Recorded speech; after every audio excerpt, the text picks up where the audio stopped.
Good morning, welcome to big TV digital exclusive live. Khammam జిల్లాలో దారుణం జరిగింది. చింతకాని మండలం పాతర్లపాడుకు చెందిన మాజీ సర్పంచ్ సామినేని రామారావును కొంతమంది దుండగులు మార్నింగ్ వాక్కి వెళ్తూ ఉండగా ఆయన గొంతు కోసి హత్య చేసిన ఘటన వెలుగులోకి వచ్చింది. అయితే రామారావుకి ఎవరితో విభేదాలు ఉన్నాయి, ఎవరైనా శత్రువులు ఉన్నారా, ఎందుకని చంపేశారు అన్న వాటి డీటెయిల్స్ అయితే ఇప్పటి వరకు తెలియలేదు.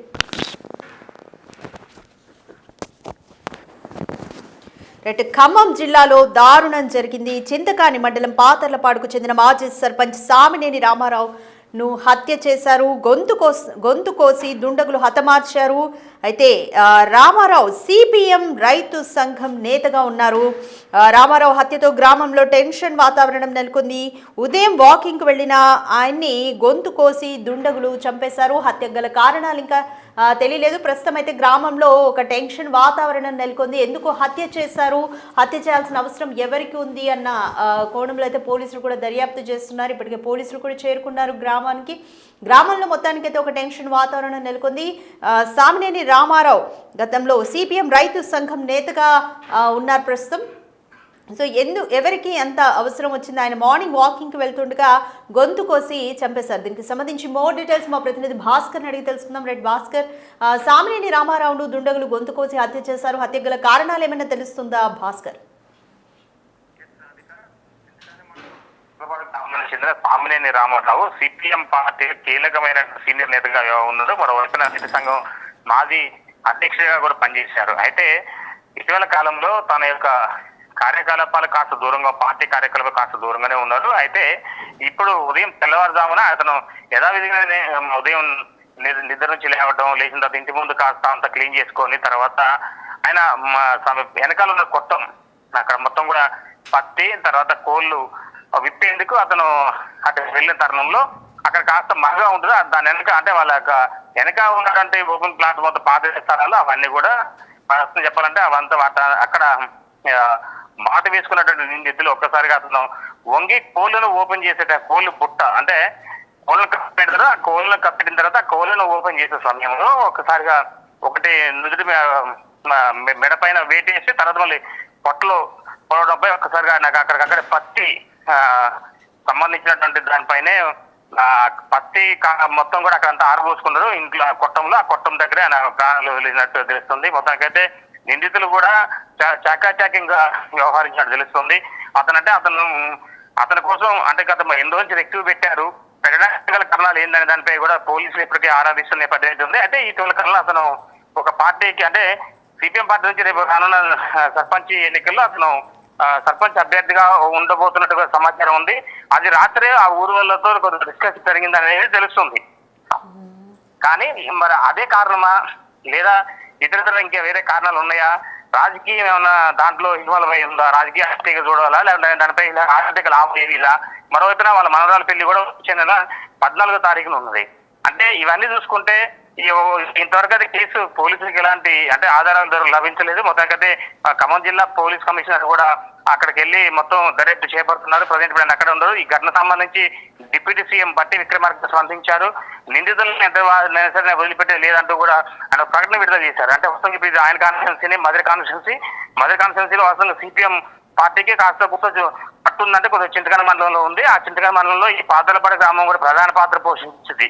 అలాంటి పొజిషన్ లో అలాంటి సమయంలో ఇప్పుడు ఈ యొక్క రాజకీయ అంటే ఈ యొక్క హత్య మొత్తం అయితే కలకలం రేపుతుందని చెప్పుకోవచ్చు. అయితే ఈ ఘటన సంబంధించి ఇప్పటి వరకు కూడా పోలీసులు తమదైన అంటే స్థాయిలో మొత్తం కూడా దర్యాప్తు చేపడుతున్నారు. అయితే ఈ ఘటనకు సంబంధించి పూర్తి వివరాలు మరి కాసేపు తెలిసే అవకాశం అయితే ఉంది. రాధిక.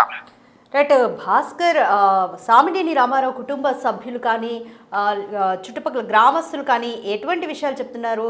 సామినేని రామారావుకి ఎవరితో అయినా విభేదాలు ఉన్నాయా, శత్రుత్వం ఉందా, ఏం చెప్తున్నారు?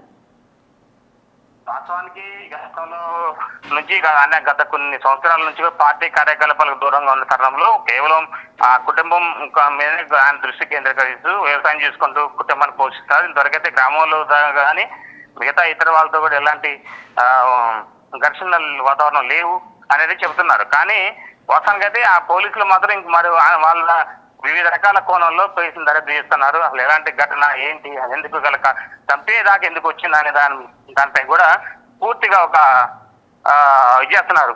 ఇది దర్యాప్తు చేపట్టారు.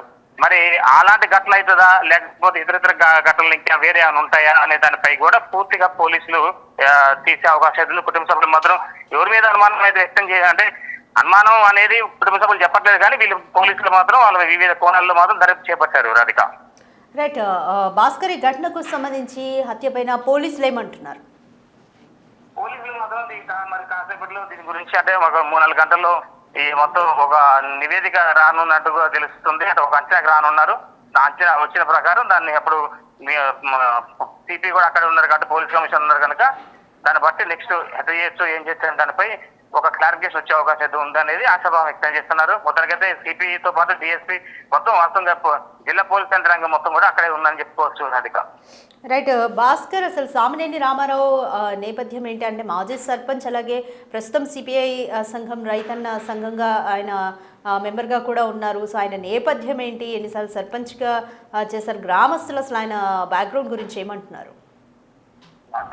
గ్రామస్తులు కూడా ఆయన గురించి గొప్ప మంచిగా చెప్తున్నారు. వివాదరహితుడు ఆయన, ఎట్టి పరిస్థితుల్లో కూడా అంటే ఆయన పెద్దగా అన్ని విషయాల్లో కూడా అంటే ముందుండే వ్యక్తి, ఎవరితో కూడా పెద్దగా ఘర్షణ పోయే వ్యక్తి అయితే కాదు. మరోవైపు రాజకీయంగా అతను కొద్దిగా ఎదిగింది కనుక రాజకీయ పరిజ్ఞానం ఉంది.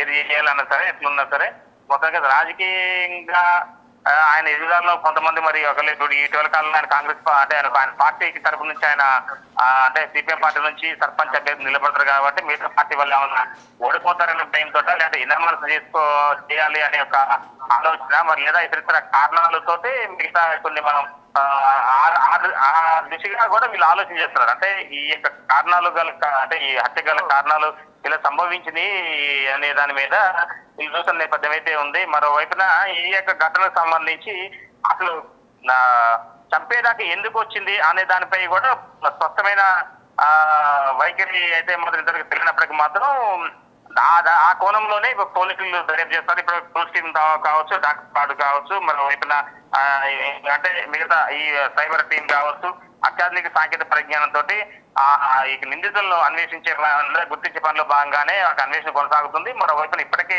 అక్కడ దానికి సంబంధించి అసలు ప్రతి ఒక్క ఘటనకు సంబంధించి డిప్యూటీ సీఎం కి ప్రతిదీ కూడా చేరవేస్తున్న పోలీస్ అధికారులు, మరోవైపున ఆ పార్టీ తరఫు నుంచి కూడా అంత సహాయ సహకారం అందించే విధంగా కూడా అంతా కూడా డిస్కషన్ జరుగుతుందని చెప్పుకోవచ్చు. సిపిఎం పార్టీ ముఖ్య నేతలతో కూడా మాట్లాడి అసలు ఆ కుటుంబ నేపథ్యం ఎలాంటి వాతావరణాలు ఉన్నాయి, అక్కడ ఉన్నటువంటి హత్య గల కారణాలు ఏంటనే దానిపై కూడా అనుమానాలు ఉన్నాయనే దానిపై కుటుంబ సభ్యులతో పాటు గ్రామస్తుల్ని కొంతమంది పార్టీ వ్యక్తులు కూడా అంతగా క్రాస్ ఎగ్జామినేషన్ చేస్తున్న పద్ధతి ఉంది. Radhika, right. Thank you Bhaskar. Right. Chintakani మండలం పాతర్లపాడుకు చెందిన మాజీ సర్పంచ్ సామినేని రామారావును గుర్తు తెలియని దుండగులు ఈరోజు ఉదయం మార్నింగ్ వాక్కి వెళ్తుండగా హత్య చేశారు. అయితే సామినేని రామారావు నేపథ్యం గురించి కూడా గ్రామస్తులంతా మంచివాడు, వివాద రహితుడు అని చెప్తున్నారు. మంచి కుటుంబము ఉంది, ప్రస్తుతం వ్యవసాయం చేస్తూ సిపిఎం రైతన్న సంఘం నేతగా ఆయన స్థిరపడ్డారు. గ్రామంలో కూడా ఆయనకి మంచి పేరు ఉందని చెప్తున్నారు. అయితే హత్య గల కారణాలు ఇంకా తెలిసి రాలేదు. పోలీసులు కూడా ఈ ఘటన పైన కేసు నమోదు చేసుకుని దర్యాప్తు చేస్తున్నారు. కుటుంబ సభ్యులకు కూడా ఎటువంటి క్లూ లేదు, ఎవరు హత్య చేసుంటారు, పోనీ ఎవరితో అయినా శత్రుత్వం ఉందా, రాజకీయ కోణం ఏమన్నా ఉందా, రాజకీయ శత్రువులు ఎవరైనా ఉన్నారా అన్న కోణంలో కూడా పోలీసులు దర్యాప్తు అయితే చేస్తున్నారు. గ్రామస్తులు మాత్రం సామినేని రామారావు వివాద రహితుడు అనే చెప్తున్నారు. కొన్నేళ్లుగా రాజకీయాలు కూడా దూరంగానే ఉంటున్నారు. ప్రస్తుతం అయితే వ్యవసాయం చేసుకుంటూ కుటుంబాన్ని చూసుకుంటున్నారు అని చెప్తున్నారు. వచ్చే నెల 14వ తారీఖు కూడా ఆయన మనవరాలి పెళ్లి ఉంది కాబట్టి ఆ ఏర్పాట్లలో ఉన్నారు. ఎవరితో శత్రుత్వం లేదు అని చెప్తున్నారు. ఫైనల్గా పోలీసులు అయితే సామినేని రామారావు హత్య పైన కేసు నమోదు చేసి దర్యాప్తు చేస్తున్నారు. ఇంకా వివరాలు తెలియాల్సి ఉంది.